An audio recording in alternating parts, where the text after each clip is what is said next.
Hello, BookTube. Now it's time for shelf 1, 2, 3, 4, 4. All right, yeah, it's shelf 4. And start out with two here that are in really rough shape. They were given to me, and it's things like this that I'll even pick up because it's just a shame, because I know even if I donate this to a charity shop, they'll just throw it away, which is a shame. It's poems by Robert Louis Stevenson, including Underwoods and ballads, songs of travel. It's got a nice inscription. It says, "To Lily with best wishes from Joan, Xmas, 1937. It's a 1910 publication by Chatto Windus. And interesting thing about this too is that makes me quite just as an oddity. That's the attached end paper, and the title page. Doesn't seem to be any front free end paper. The back end papers are like this. So it's very odd that it is, unless somebody has peeled back the other one and then just glued it down, but I don't think so, because you can see it's all the way into the crease there. Can you see that? There it is. There, yeah, you can see the crease. So I don't think it is. So it says fine paper edition, but it's at that period where really cheap leather was used, and it just does not last. It's just really, really cheap. But again, I don't want to throw this away. I hope to be able to fix it at some point. I do want to do some fixing up and bookbinding at some point, because I can do this by lifting the cloth here, gluing on a piece of paper on the inside here, slide it in to there, and then push it in, glue that back down. And it's a temporary repair, but at least it keeps the spine bits still there. And here's another one that's sort of similar. It's I forget now what's poetry. It's Matthew Arnold's poetry. It's a Collins clear type press. It's their leather-bound ones, but they've been collectible, but they're hard to get in really good condition, and that's really being frayed at there's the piece just disappeared. Just fell off from me flicking it. So that's what happens. But again, it was given to me, and there's some nice illustrations in it. So I won't be, at least I don't want to get rid of that. Here's a collection of sonnets from 1780 to 1850, Wayside Sonnets. And it's an anthology gathered by Edmund Blunden and Bernard Meller. And has someone's old, nice little book plate. Oh, looks like this was 20 pounds, well, Hong Kong 20 pounds. So this was distributed outside Hong Kong. Oh, this was sold in Hong Kong. Hong Kong University Press. So that makes it a little bit of an oddity for £2. It's by Oxford Press, but it's first printing 1,500 copies, 1971, Hong Kong University Press.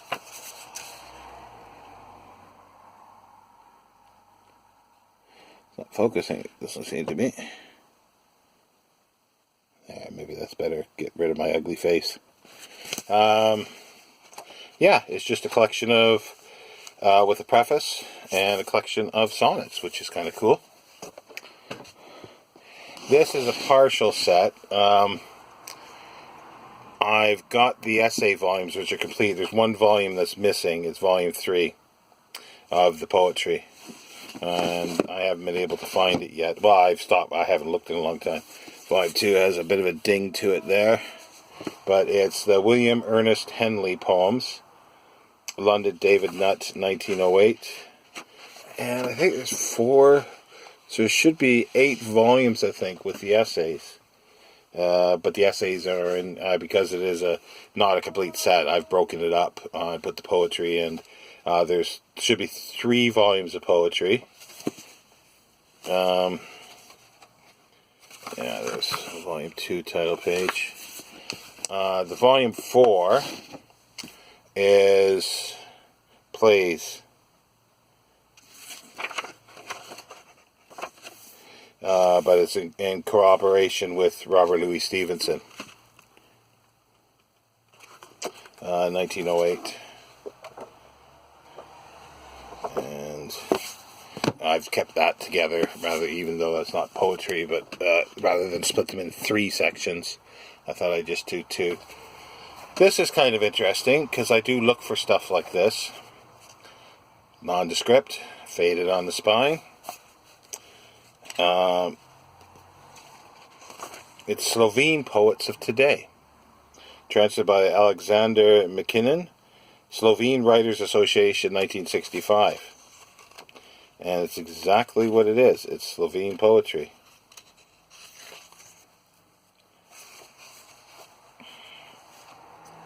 And yeah, it's in English, translated. But yeah, no, it's I like stuff like this because it gives different flavor. Not much. It's a pretty plain book. It's oblong. It's odd shape, and it would have had a dust jacket at some point. Whatever happened to it, who knows?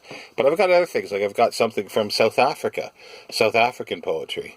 I think I've got a couple of volumes like that, and they're published in South Africa. So where was this one published? I don't think it said there. Slovene Writers Association. It says, Slovene Poets of Today, we should like to express our thanks to the Council for Cultural Affairs of the Socialist Republic of Slovenia, whose generosity made possible the publication of this book. So, editor's note from Slovenia. Yeah, so it could be a Slovenian publication. Oh, here it is. Yeah, published by Slovenian Writers Association, blah, blah, blah, Ljubljana, 1965. I'm pronouncing that wrong, I'm sure, but you might be able to see it there. It's not focusing. But yeah. So can't be too many of those around here. Here's an interesting publisher. It was a reprint. I say it was because I don't think they're around anymore. Let me get volume 1 here. Do best. Yeah, volume 1. It's George Olms, Verlag, Hildesheim in New York. This is Anglicista and Americana, a series of reprints selected by Bernhard Faben, Edgar Mertner, Carl Schneider, and Marvin Spevek. This is 136. This is 1973. And it's the poems, William Dunbar, the poems, edited by John Small in 1893. And there's 2 volumes of the poetry and 1 volume notes, critical material. And yeah, I got these. They still show up occasionally. Booksellers have them. They originally were very expensive. I got these from a Remainder House, and I've got other ones. I've got a 8 or 10 volume set of Walpole, and also I've got the Tadler. I've shown that at the Tadler in this edition, in the George Olms. I like the way they're made. They're well made. They're printed properly with the printing and letterpress. And here's also poems of William Dunbar as well, a different edition. It's Porcupine Press. Yeah, Edinburgh Porcupine or Porpoise Press. Sorry, I thought it was Porcupine when looking at the spine. It's edited by W. Mackenzie, and this was put out in 1932. Again, it's his poetry, but with some critical material. But again, I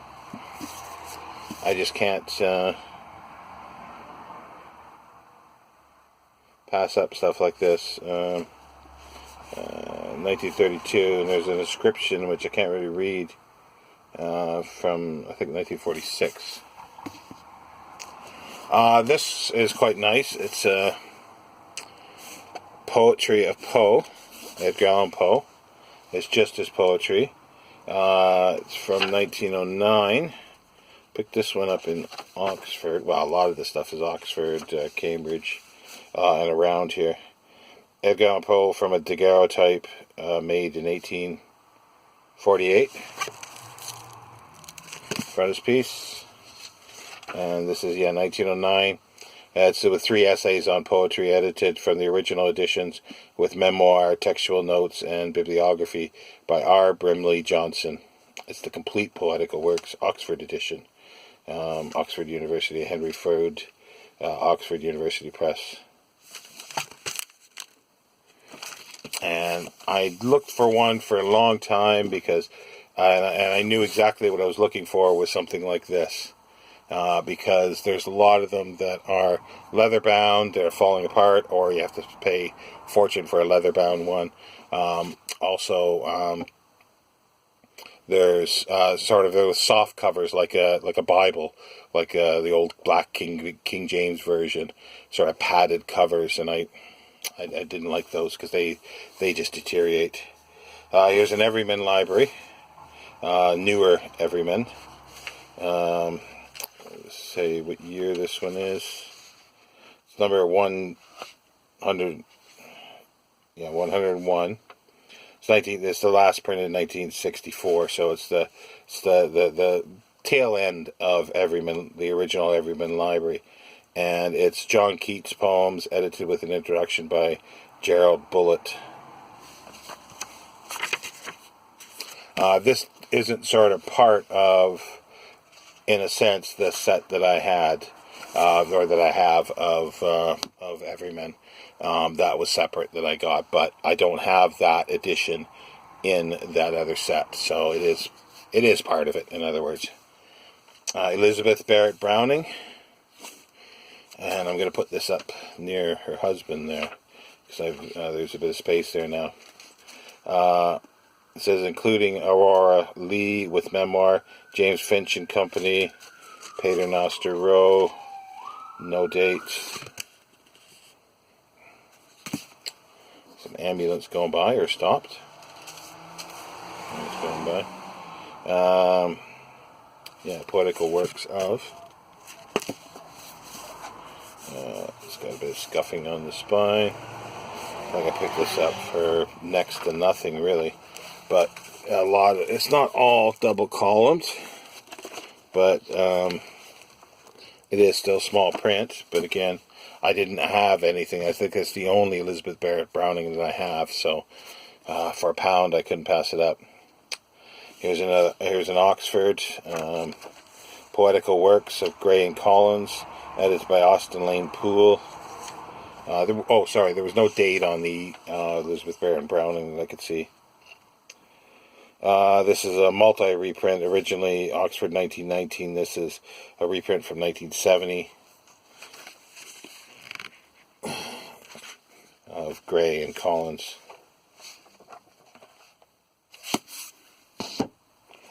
Or here's another one here, too. Australian verse. It's paperback. That's probably more easier to get. It's a bit faded on the spine. But again, it's collected by Maggie Pinkley, 5 Mile Press, which I'm assuming is Australia. So it's interesting how the stuff sort of gets around all over the world. But this isn't that old, so it's trying to find a date here. I don't see a date. It's just a collection of Australian poetry. And wait a minute. First published 2001, reprinted 2007. Printed in China, National Library of Australia. So it is an Australian publication. So yeah, paperback, but that's all there was, I think. Testament of Beauty, Robert Browning. Again, I think I'm going to stick these up now with this. Ooh, I forgot about this. Publisher's note on the text laid in. That's kind of cool. I forgot about that. Because there was a few problems. Yeah, Testament of Beauty. A poem in 4 parts. Oh, this is Robert Bridges. Sorry, I thought that was Robert Browning. Oh, no, it's Robert Bridges. Poet Laureate. I'm sure Browning has something called Beauty in the title. This is Ninth Impression, 1930. Originally 1929, so it sold very well. It's a buckram, but it's an imitation of vellum. It's a white cream buckram. I like the decoration imprinted. A bit tarnished on the spine, but not too bad. Let's see what else we got here. Again, it's one of these. It's a little rough. The top is coming apart there. And it's got some bad scuffing or something along there. It looks like something was stuck to it almost and peeled off. It's Corydon's Song and Other Verses. It's nicely illustrated. If I can get it open. It's hard to get hold of the pages here.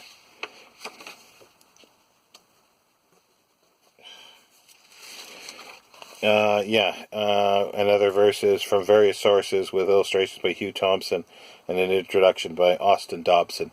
He's a good poet. I've got some of his stuff, but it's hidden in behind there. And I've got his essays as well. Actually signed by one of them, signed by Dobson. Macmillan, this one is Macmillan and Company, 1894. As I say, Accordion Song and Other Verses. And it's just really just a lot of illustrations, really nice illustrations throughout. Not much in the way of poetry, like 2 lines, and that's it. There's a little more, but with nice illustration as well. This is a nice edition. I really like this, actually.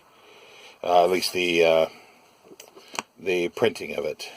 It's the Poems and Plays of Goldsmith with an edition of Vicar of Wakefield. I already saw the same sort of thing in a different edition. I probably have it several times over, but this is just so nice, as you can see. Just the inlay and the spine, and on the back it doesn't have the gold, but it's still embossed inlay. It was done more or less as a cheaper edition by Frederick Warren, because Frederick Warren was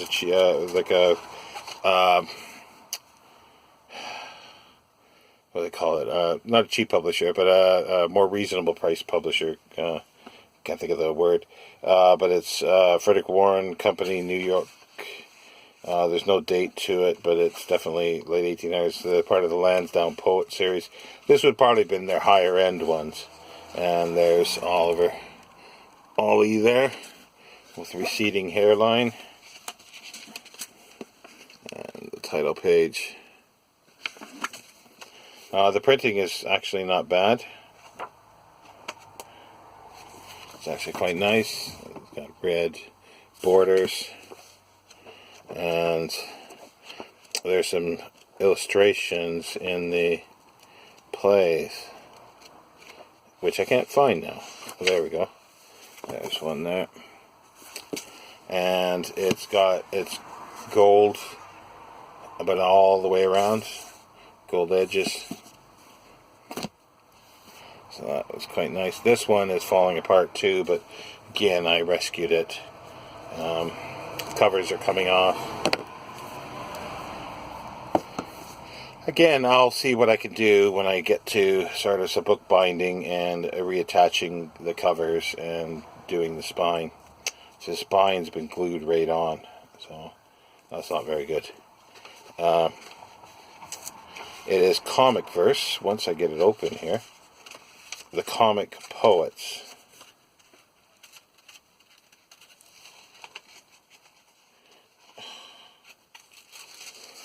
Of the 19th century. Poems of wit and humor by living writers. Wow. at the time. Selected and arranged with notes by W. Davenport Adams, editor of Lyrics of Love. London, George Routledge and Sons, the Broadway Ludgate.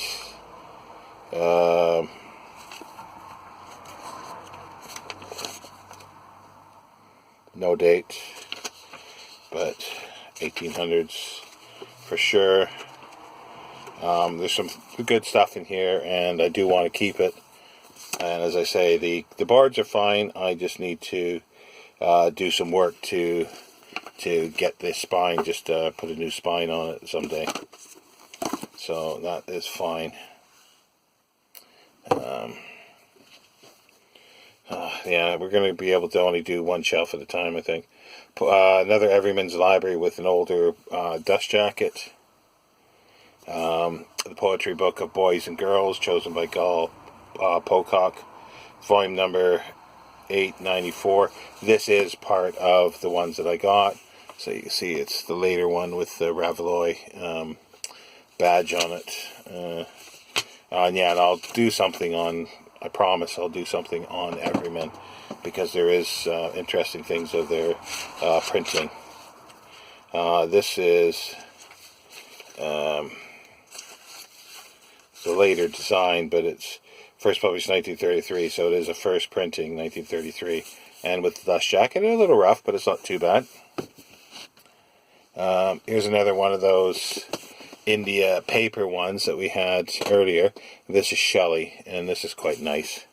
It's the 1925, the complete poetical works of Percy Bysshe Shelley, and there he is there, and the frontispiece and the title page. Now, it's got an anniversary thing in there, and it's a Madeline James Xmas 1925. Now, it's not that thick, is it? Well, you might be surprised. 912 pages. That's India paper for you.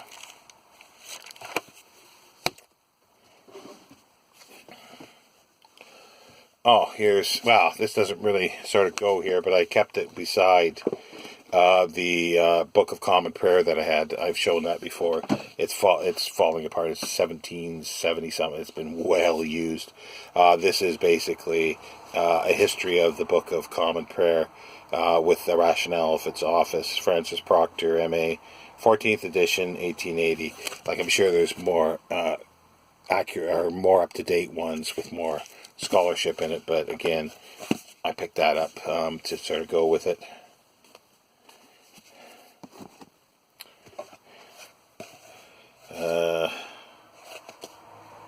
Scottish nursery rhymes. Should keep these all together. This belonged to. This is interesting. Belonged to Hodgkin, Mary Hodgkin, Cambridge, 1947. So I paid £1 for it. She was a scholar in Cambridge for children's literature and rhymes. So she had a large collection. I bought some books. Her husband was a dean, and I think probably a master of one of the colleges at some point. But also, it's of the Hodgkin family. There's a 2-volume. Trying to see if I can see it here. It's Anglo-Saxons, History of the Anglo-Saxons, but I think by her brother-in-law. But it's a very famous and scholarly family, Hodgkins, well known. So yeah, there's some more children's poetry. And here's some more. Nursery Rhymes of London Town. It's a newer reprint by Eleanor Farjean, illustrated by MacDonald Gill. Colored illustrations, they're quite catchy. It's just it's very stiff binding. Colored and black and white illustrations, and London themed. And here is Robert Louis Stevenson's A Child's Garden of Verses. It's obviously a reprint, but it's a nice reprint. It's got gold edges, and where's my brush? Because there's a lot of dust on there. There's my brush.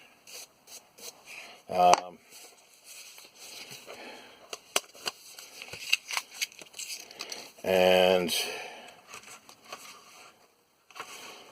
it's mainstream, Edinburgh, Waterstone, or Waterstones, Edinburgh, Dublin. So is it Waterstones, the book the book?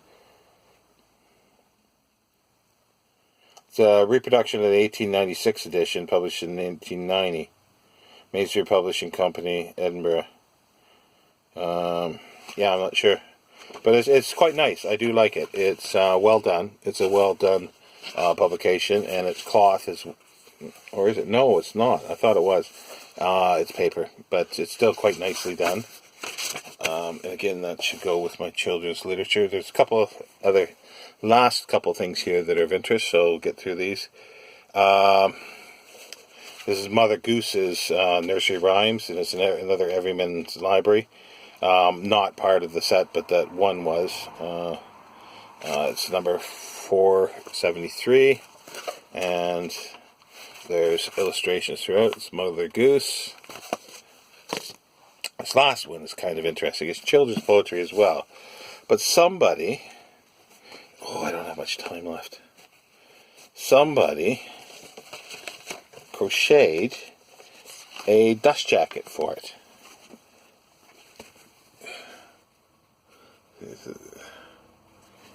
And made a dust jacket. Come Hither. Collection of rhymes and poems for young people of all ages. A collection of rhymes that are made by Walter Delamere, 1928, Constable. It's got Mary Watkins, Birkenhead, 1902. 1902? Yeah, no, can't be. Must be 1932. Yeah, that makes more sense, 1932. And there's a letter here, or there's a poem. I can't read it very well, so I'm not sure if it's called Two Women. I'm not sure if it's somebody's personal poem that they've kept with their book, or they copied it out. I have not chased that up yet. But again, it's quite nice, and it's like an embroidered dust jacket. And it's just too bad that it looks worse on the screen, the yellowing there, but it's probably from nicotine or something like that from smoke. But it's just quite nice. Anyway, that's shelf number 4, BookTube, and I'll be back later with more.